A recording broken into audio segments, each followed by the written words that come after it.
ठीक है। हाँ sir, syllabus of JEE mains 2024 अभी डिस्कस करते हैं, घबराइए नहीं। ठीक है, नमस्कार नमस्कार नमस्कार।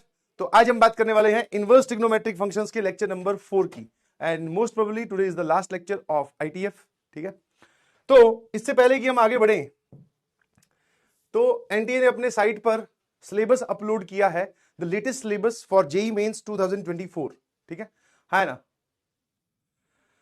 जो रिडक्शन हुआ है, मैं मैथमेटिक्स के पॉइंट ऑफ व्यू से बात करूंगा। ठीक है, फिजिक्स और केमिस्ट्री में क्या रिडक्शन हुआ है वो आपके करस्पॉन्डिंग टीचर्स आपको बता देंगे। ठीक है, और सर ये है नया सिलेबस।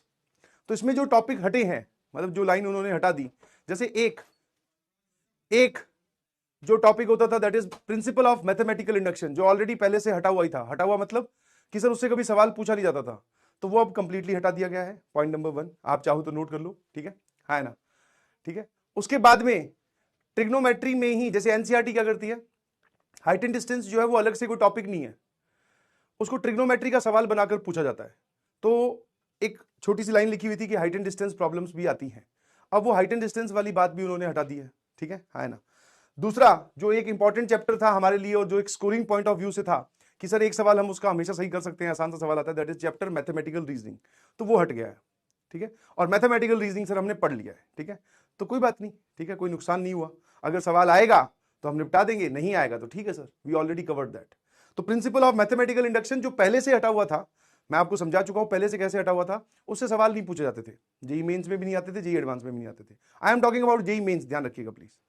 फिर सर हाइट एंड डिस्टेंस, तो हाइट एंड डिस्टेंस अब उन्होंने हटाया है, बट फिर भी मैं बोलूंगा कि हाइट एंड डिस्टेंस में अभी भी वो सवाल जो है, वो सवाल ट्रिग्नोमेट्री का सवाल बना के पूछ सकते हैं। ठीक है ना।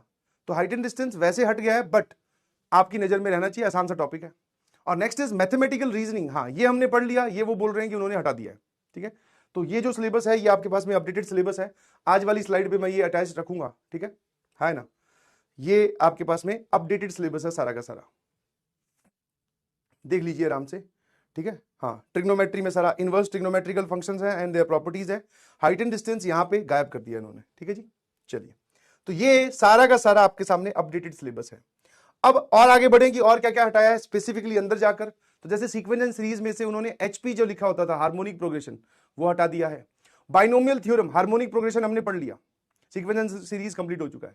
फिर बाइनोमियल थ्योरम में एक हमने टॉपिक पढ़ा था, binomial theorem for any index, वो भी अब उन्होंने हटा दिया है सर, वो भी हमने पढ़ लिया है।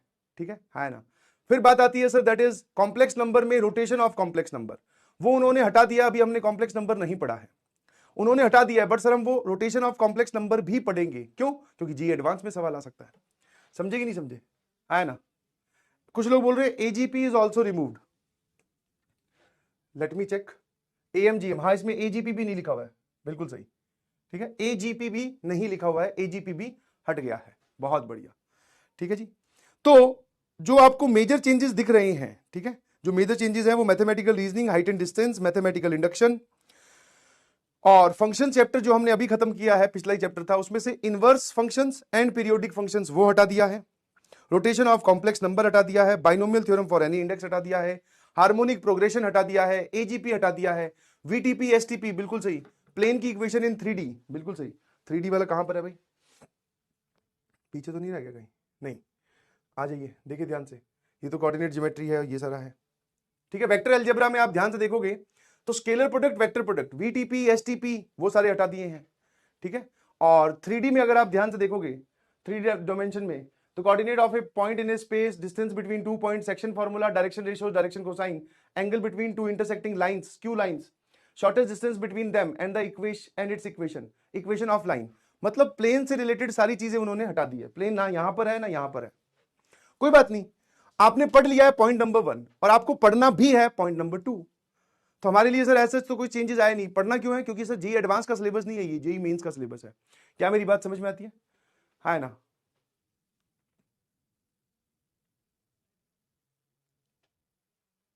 ठीक है ना। तो जो ऑल एंड ऑल मेरी जो कंक्लूडिंग स्टेटमेंट होगी, जो छोटे छोटे चैप्टर्स उसने हटाए हैं, जैसे मैथमेटिकल रीजनिंग हमने एक्स्ट्रा पढ़ा है, तो मैं तो आपको बोलूंगा आप जेई मेंस में जब एग्जाम देने जाएं तो जरूर पढ़ के जाइएगा प्लीज। ठीक है ना, अगर सवाल आ गया तो आपसे नहीं बचना चाहिए, फिर उस पर बहस बाद में करेंगे लोग, ठीक है, उस पर बहस बाद में लोग करेंगे कि सिलेबस से हटा दिया था, क्यों पूछ लिया, वो बात की कहानी है। और बाकी जितने भी टॉपिक्स उन्होंने हटाए हैं, मान लो जैसे प्लेन की इक्वेशन हटा दी, प्लेन पूरा ही हटा दिया, एजीपी हटा दी, एचपी हटा दी, तो सर वो हमें फिर से पढ़ना है। मैंने पूछा क्यों, बोले सर जेईई एडवांस के लिए। समझे? तो ज्यादा कुछ चेंज नहीं किया है from mathematics point of view से, ठीक है ना? तो आप इस बात को ध्यान से देखिएगा please. And since this is the first change, ये पहली बार चेंज हुआ है, तो एक बार आपको पेपर तक सारा पढ़ के जाना चाहिए। मतलब मेरा तो ऐसा मानना है पर्सनली, मतलब ऑन माई पर्सनल लेवल, जो मेरी समझदारी है उसके हिसाब से, कि आपको पढ़ के जाना चाहिए। सवाल आएगा तो हम निपटा देंगे, नहीं आएगा तो सर ठीक है, बहुत अच्छी बात है। फिर आएगा सर, हम उसको फिर चैलेंज करेंगे, वो बाद की कहानी है, वो आफ्टर द एग्जाम है। आप बिटवीन द एग्जाम 3 घंटे में हाथ उठाकर नहीं बोल सकते कि सर आपने ये गलत टॉपिक का सवाल दे दिया। सवाल आया तो आपको करना ही है। समझ में आया? तो ऑल एंड ऑल, तो ये जो चेंजेस हैं ये रिफ्लेक्ट होंगे अगली साल वाले पेपर में। इस साल वाले पेपर में अगर इन्होंने चेंजेस किए, इक्वेशन ऑफ प्लेन नहीं पूछी, तो ठीक है भैया, अगली साल हम लोग भी इसको मेंस के पॉइंट ऑफ व्यू से पढ़ाते वक्त बोल देंगे ये मेंस में नहीं आता है। समझे? तो आपको अभी पूरा पढ़ना है, और जो मेजर टॉपिक्स उन्होंने हटाए हैं वो हम पढ़ चुके हैं। ले देकर सर एक चीज बची, that is rotation of complex number, वो भी हमें पढ़ना पड़ेगा सर। समझे? क्या मेरी बात समझ में आती है ना? एरिया अंडर द कर्व नहीं हटाया भाई, एरिया अंडर द कर्व जो है वो नहीं हटाया है। एक सेकेंड, कहां पर है इंटीग्रल कैलकुलस?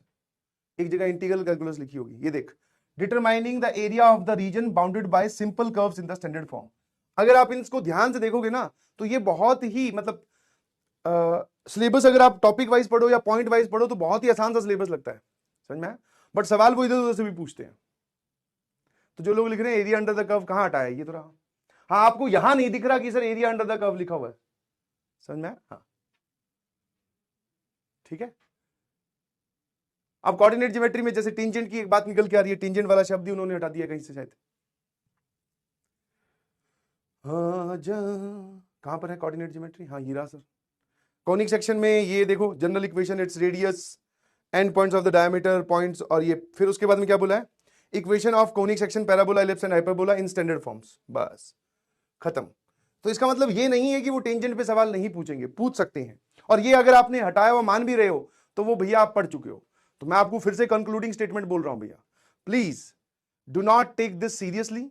आपके लिए आप ऐसे समझो कि कोई चेंजेस नहीं है ना? हम सारा पढ़ के जाएंगे, ठीक है। और जो भी टॉपिक उन्होंने हटाए हैं सर वो मैक्सिमम हम पढ़ चुके हैं। एक बचता है, that is rotation of complex number, वो भी हम पढ़ेंगे। क्यों सर? क्योंकि जेईई एडवांस में आएगा। समझ में आएगा नहीं समझ में आया? क्या मेरी बात समझ गए? है ना? ऐसे आप इसके अंदर टॉपिक वाइज ढूंढने जाओगे ना तो आपको बहुत सारी चीजें मिल जाएंगी। ऐसे आप ढूंढने जाओगे ना एक एक लाइन बाय लाइन कि सर ये वाली चीज यहां नहीं लिखी हुई है, तो वो सारे टॉपिक तो यहां लिखते भी नहीं है कभी। एनसीईआरटी मतलब स्टैंडर्ड इज एनसीईआरटी। एनसीईआरटी में आप कोऑर्डिनेट ज्योमेट्री देखोगे तो सर्कल है, स्ट्रेट लाइन है, पैराबोला, इलिप्स और हाइपरबोला की एक एक एक्सरसाइज है जिसमें स्टैंडर्ड इक्वेशंस की बात की गई है, वही उन्होंने यहां लिख दिया। बट सारा कुछ पूछा जाएगा, believe, be ready for that. मैं फिर बोल रहा हूं, है ना? क्या मेरी बात समझ गए? यस और नो? क्लियर है? ठीक है। हाँ, और जो लोग बोल रहे हैं कि सर मैं सेकंड ड्रॉप पर हूं, मैं क्या करूं? पूरा पढ़ के जा। मैथमेटिकल रीजनिंग नाम का चैप्टर हटा है, तुझे उसको रिवाइज करने में कितना, आधा घंटा ही तो लगेगा, और वो तूने पढ़ लिया है। ठीक है जी, है ना? Is this clear to everyone? हाँ।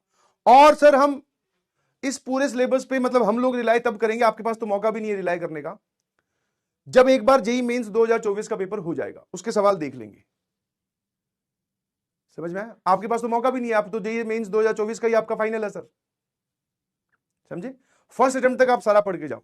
Yes, this is my suggestion.